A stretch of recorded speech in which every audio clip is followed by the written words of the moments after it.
Sud Radio, Osez investir, Thomas Binet. Et on a retrouvé Thomas Binet au programme aujourd'hui. Eh bien, Jean-Marie, on va parler de l'immobilier à Lyon. On va recevoir Jean-François Faure, président, fondateur d'Aucoffre. On va parler or et métaux précieux. Est-ce de bons placements? Et puis Bernard Cadot, notre expert en immobilier, qui va nous dire s'il faut réduire le nombre de logements sociaux pour faire baisser le prix du neuf. Bonne question, justement. Allez, tout de suite, c'est parti.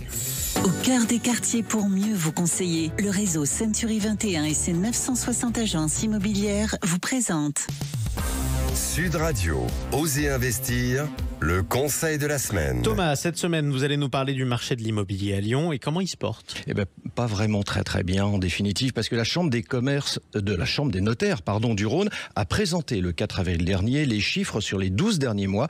Concrètement, tout bien confondu, les ventes sont en baisse tant à Lyon qu'à sa périphérie. Que dans sa périphérie, c'est à ce point-là ? Oui, nous sommes dans une situation complexe avec une chute de 26% sur le département. Cela représente moins 21% pour les appartements anciens, moins 45% pour les appartements neufs, moins 25% pour les maisons et moins 41% pour les terrains à bâtir. Alors, au niveau des prix, ça donne quoi ? Alors, à Lyon, le prix médian dans l'ancien qui se situe à 4 860 € du mètre carré est en baisse de 5,1%. Pour ce qui est du neuf, le prix médian est en baisse de 2,3% à 4 910 €.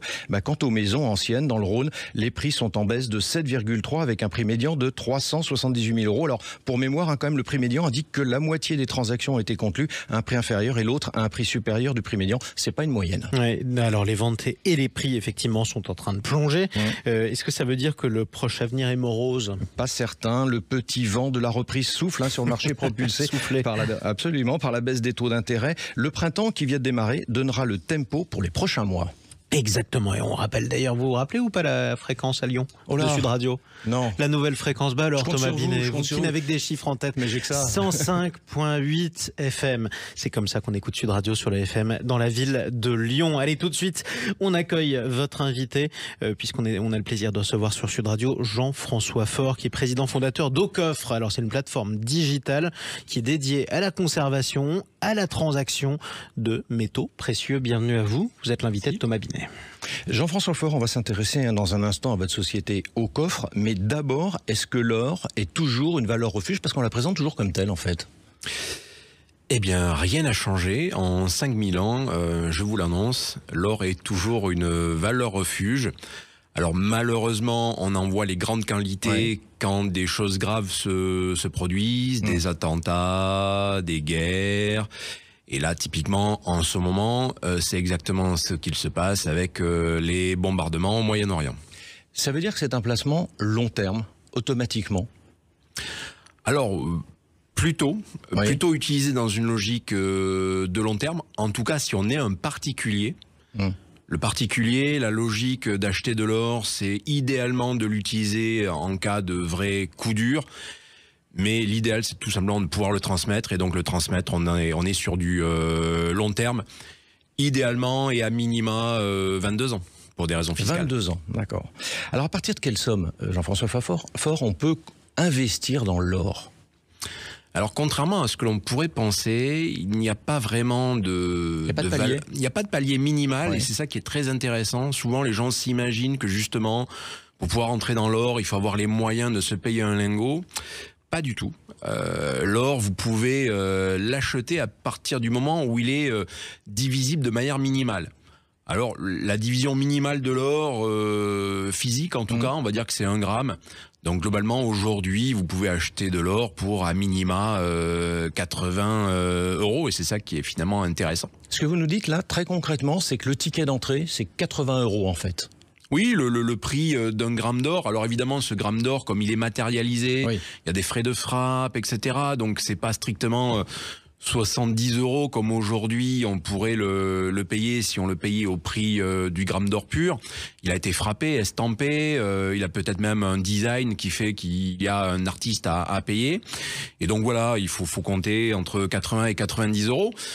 Alors ça veut dire, Jean-François Faure, qu'on le matérialise comment ? Il faut acheter des lingots. Alors on est d'ailleurs avec Jean-Marie, on est assez déçus parce que vous nous en avez pas amené un pour qu'on voit à quoi ça ressemble, parce que nous on connaît pas.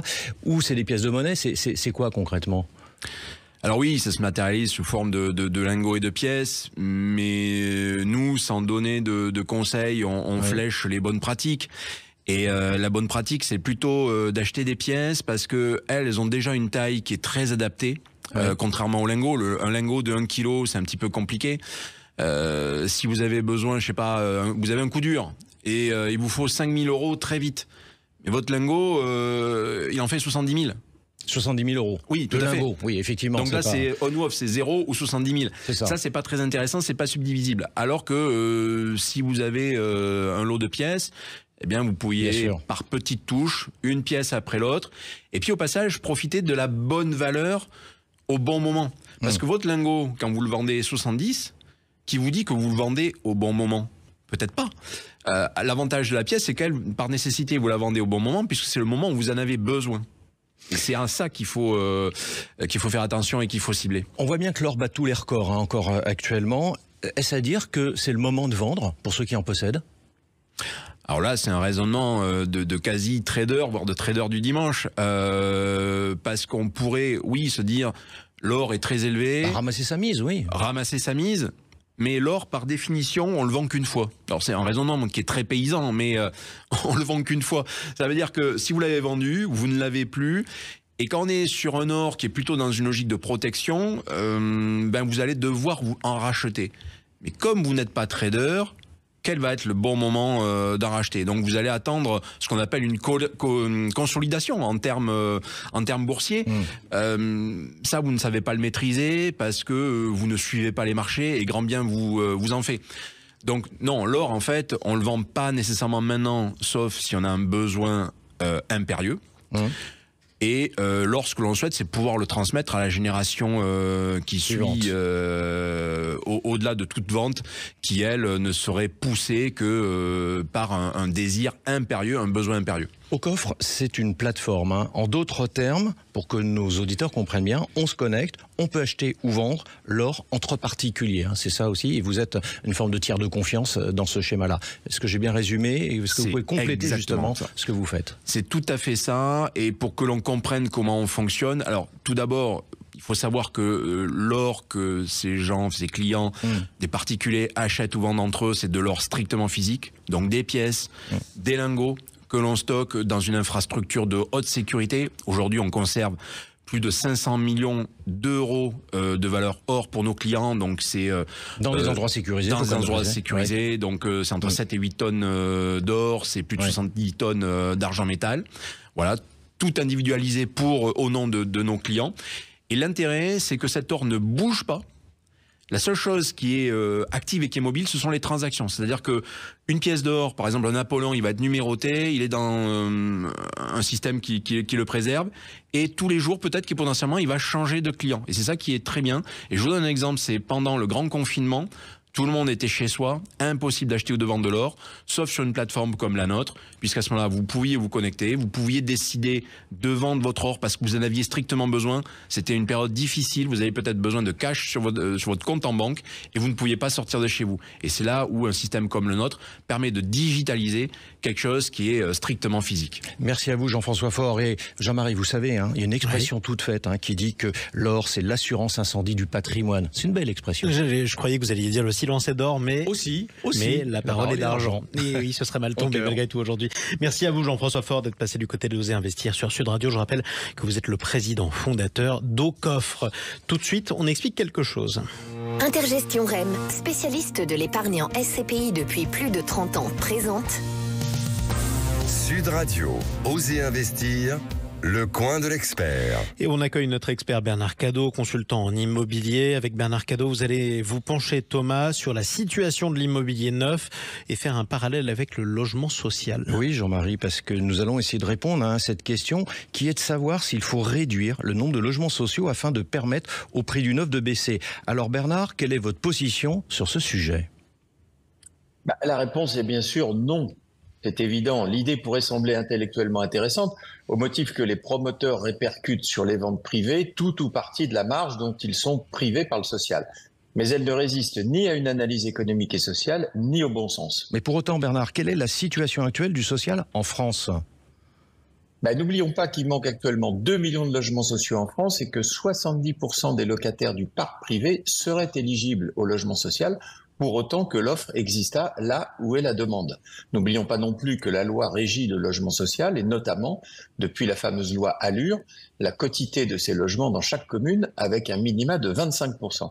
Mais alors comment on fait quand même pour dissuader les mauvais élèves de continuer à payer l'amende plutôt que de construire ces fameux logements sociaux du coup ?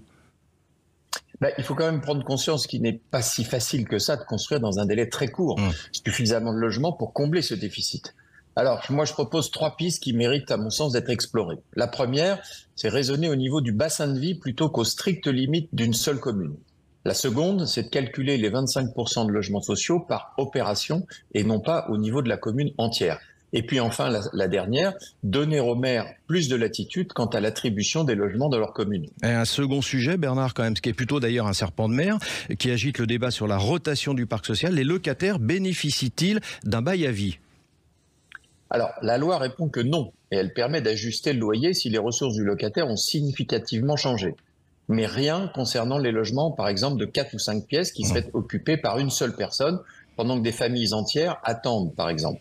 Alors, le ministre Guillaume Kasbarian propose d'y remédier dans un projet de loi prochainement soumis au Parlement. Il y a donc 2 enjeux. Le premier, qui est un enjeu de court terme pour une plus grande fluidité dans le parc social, et le second, de moyen terme, pour un assouplissement des quotas afin de rendre plus attractifs les projets.